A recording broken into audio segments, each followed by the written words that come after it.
Good morning, students. Let's continue with part 5 of our lesson, chapter 6, World After 1945. Today's section, we are planning to discuss two important topics, that is India's contribution at international level and India's relation with other countries. Especially we are discussing today about US and USSR. Okay, let's start. Let's start our today's topic, page number 43 of our textbook.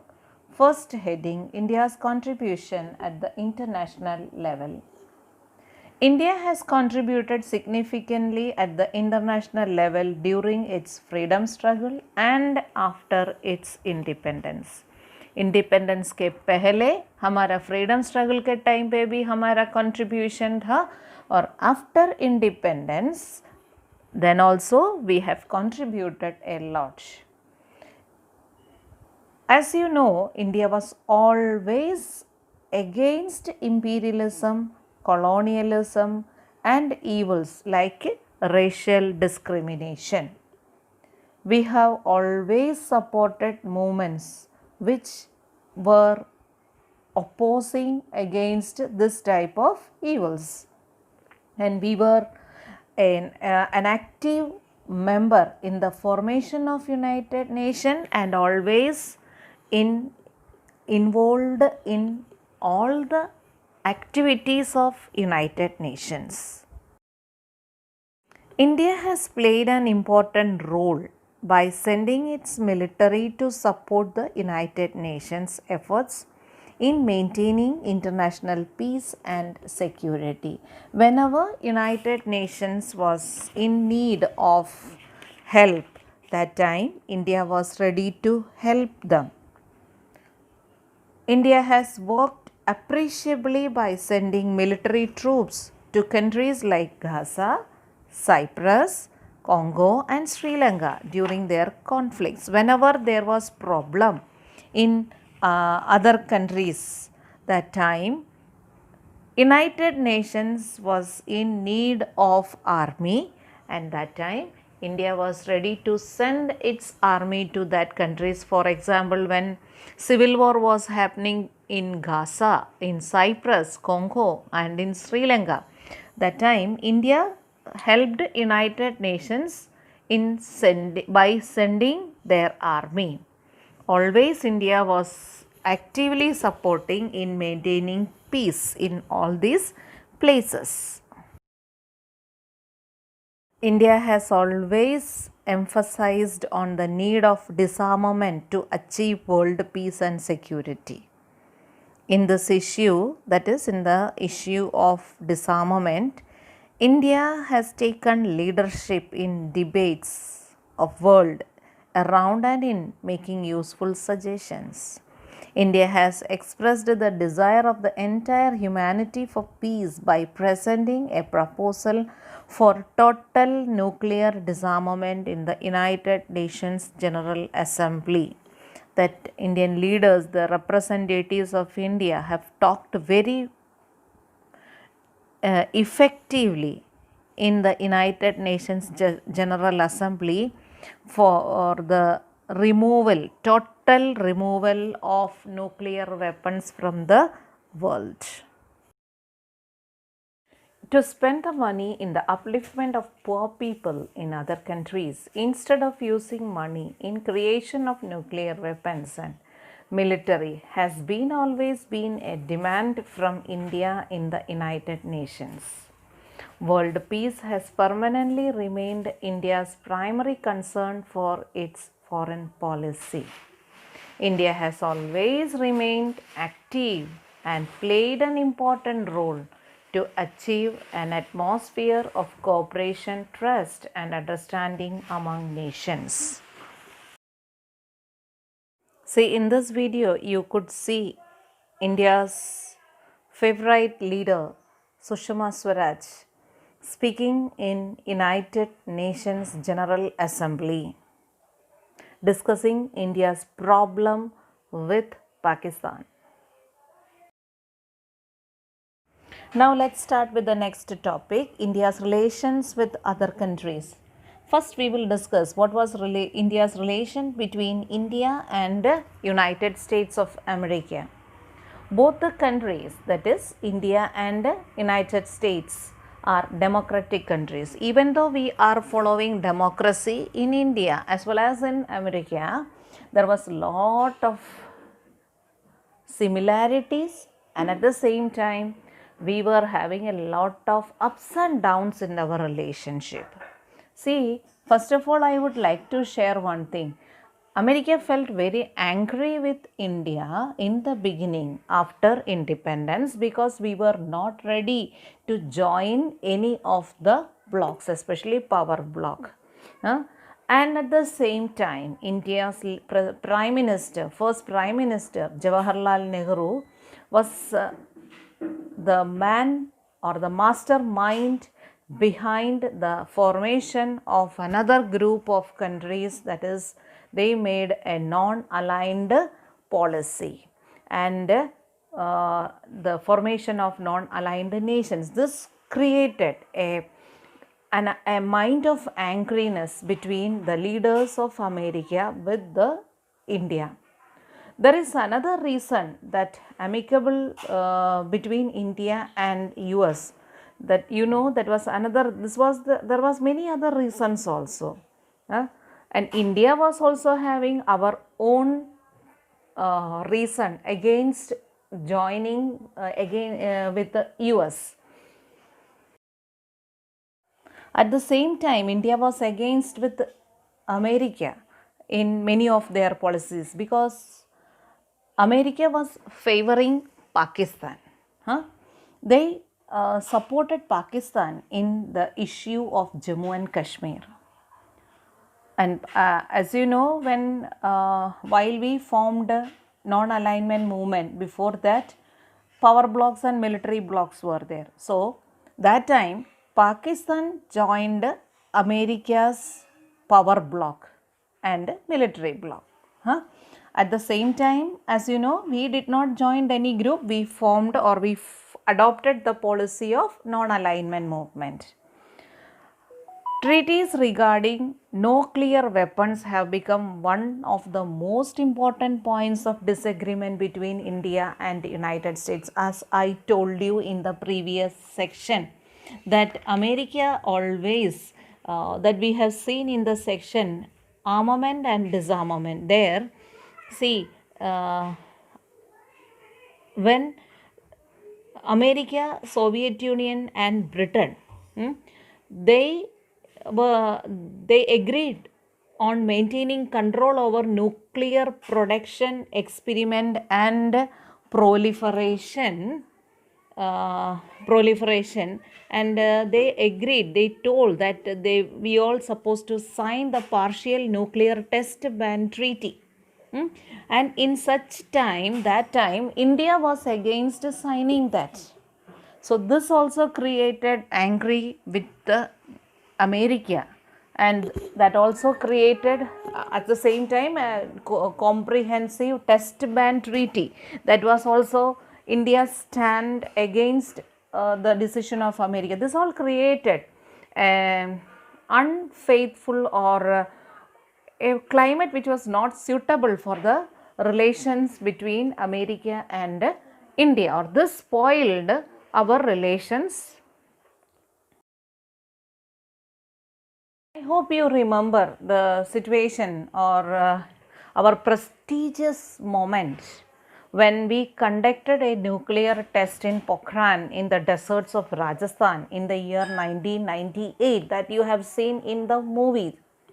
It was taken seriously and certain sanctions were imposed against India because America was not interested in that. America was, in the movie you have seen, see the radars, the rays of the radar when it is coming, how our soldiers, how our army people, they covered all these things. So America was not supporting our decision of conducting nuclear test in Pokhran. There is a remarkable change in relation between, see, अब तक situations ऐसा ही था. By the year 2001, by the year 2001, you will see that America's prestigious Twin Tower was attacked by Pakistan's Pakistan attacked America's Twin Tower, or the World Trade Center was attacked, and lots of people died in that. During that time, from that moment onwards, America stopped its relations with Pakistan. And now, after that, they understood that what India was telling was correct and started a good friendship with India. The United States is now accepting the fact that India is a growing economically very fast. Our economy is growing very fast. That America is understanding. Now both the countries wish that there should be an intimate relationship with each other. That India is now having a very good relationship with America.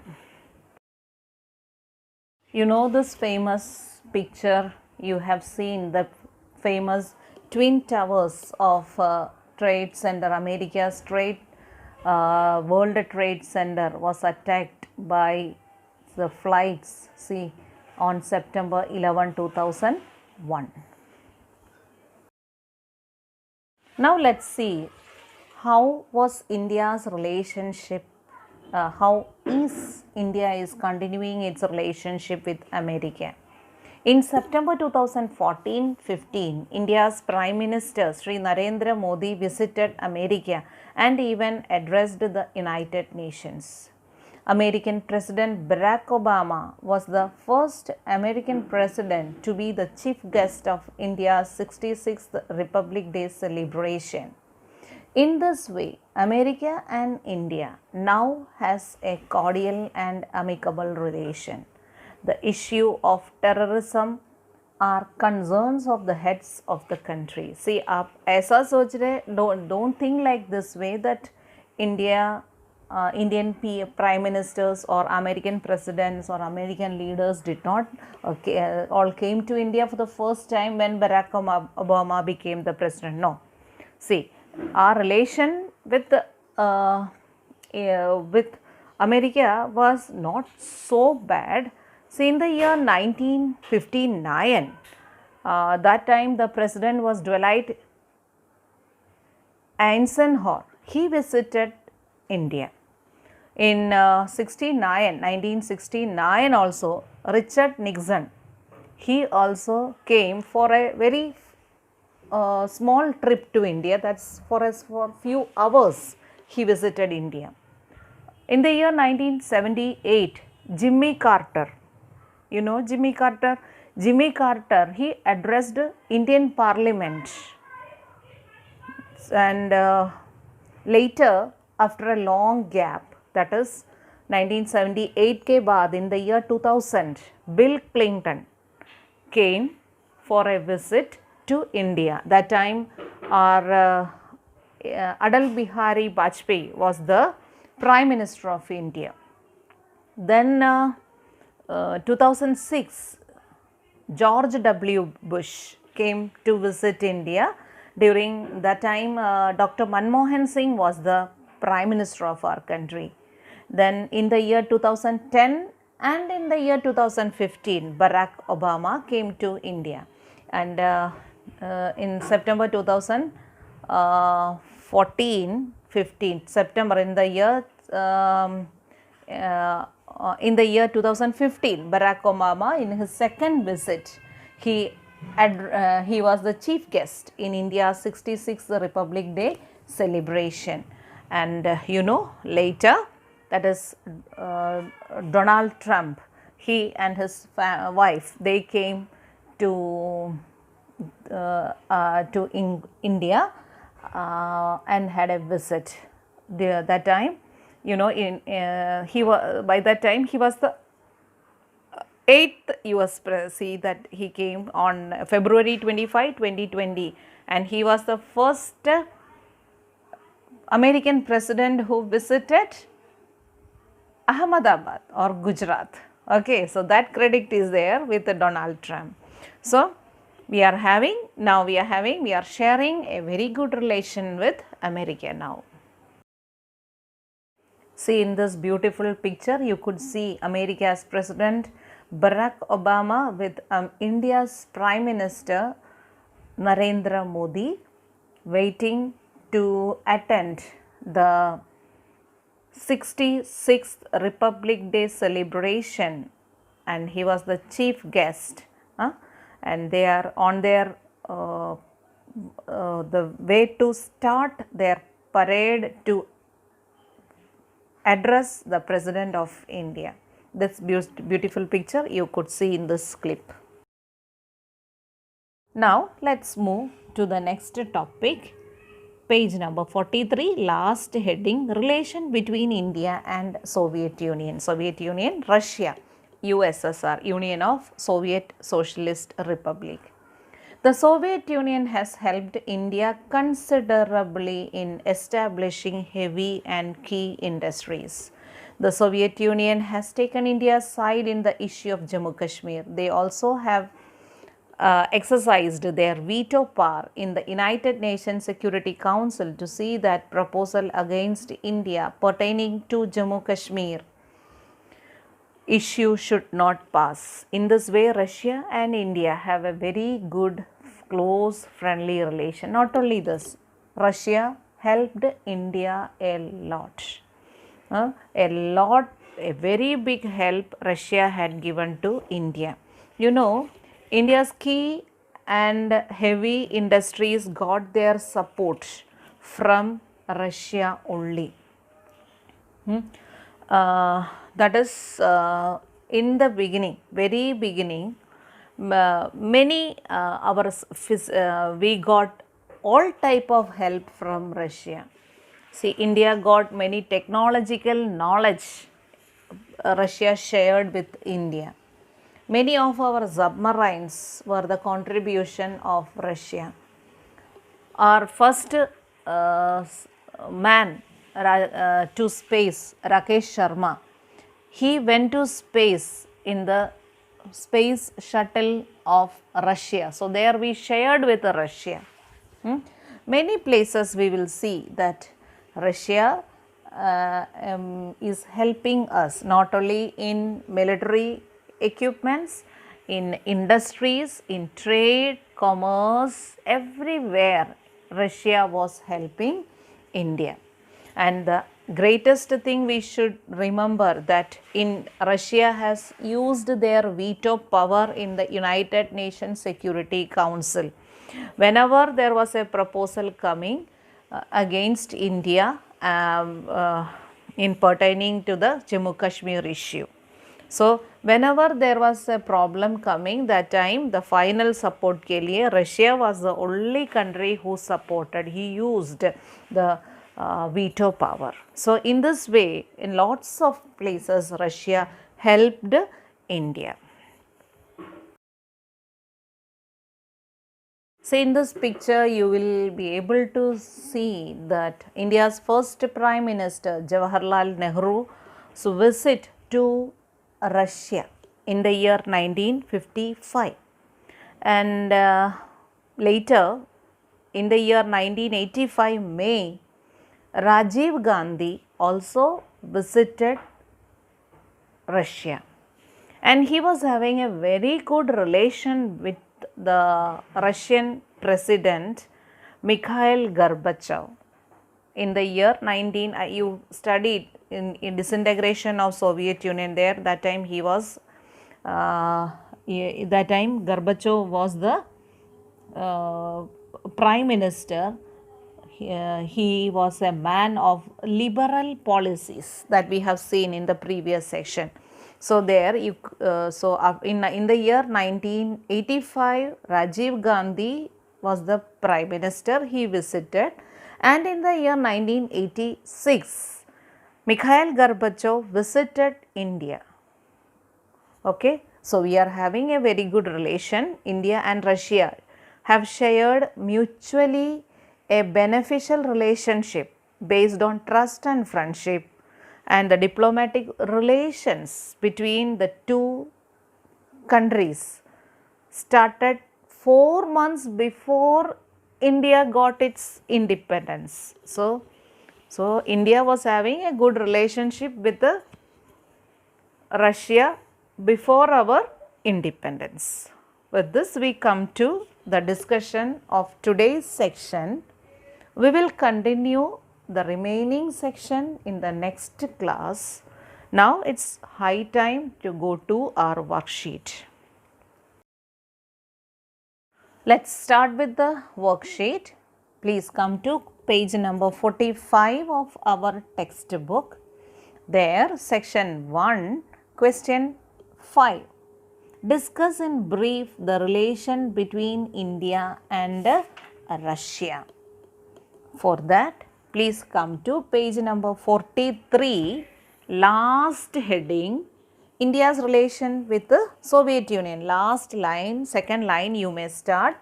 The Soviet Union has helped India considerably in establishing key and heavy industries. Continue from there. Start from there and continue and go to page number 44. First two lines which ending with Russia and India has a very close friendly relation. Till there you may please mark for answer number 5 of section 1. That is the only question which we are having from this section, from today's section. Now, I would like to share two answers with you which you find it very difficult from the previous explanation. So, let me discuss with you the question, that is question is disintegration and unification of Germany, that is section 1 question 4. Explain in brief the disintegration and unification of Germany. This answer I am dividing into two. First point is the disintegration of Germany. That points I have given here. After Second World War, the state administration and economy of Germany collapsed completely. There was not a single large party left in the whole of Germany that would rule the nation. In addition to that, there was Germany would pose a threat to the world once again if it emerges as a military power once again. Therefore, the defeated Germany was divided into 4 administrative segments. It was accepted that the eastern parts of Germany, which had captured by USSR in the later phase of Second World War, will remain in the control of USSR only, whereas America would control southwestern side of Germany. France would control its area near France, while Britain controlled areas of Germany bordering Belgium and Holland. America and other Western European countries established Federal Republic of Germany, and on the other side, Soviet Union declared East Germany as Democratic Republic of East Germany. I hope you got clear with this. So you can copy this answer for disintegration of Germany. Now moving to the last question, that is unification of Germany. By 1990, an important and far-fetching changes took place in international politics. Over to these changes at international level, the Cold War among superpower ended. Moreover, the Soviet Union got disintegrated. As a result, both the East and the West Germany got united on 3rd October 1990. People broke down the Berlin Wall, which had become a symbol of German division. Today, unified Germany is one of the strongest economic nations of Europe. With this, we completed today's discussion. I hope it is clear for you. So, complete the question answers into the notebook and learn. Don't move out of your house. Take all the precautions, stay inside your house, stay safe and make you healthy. Bye.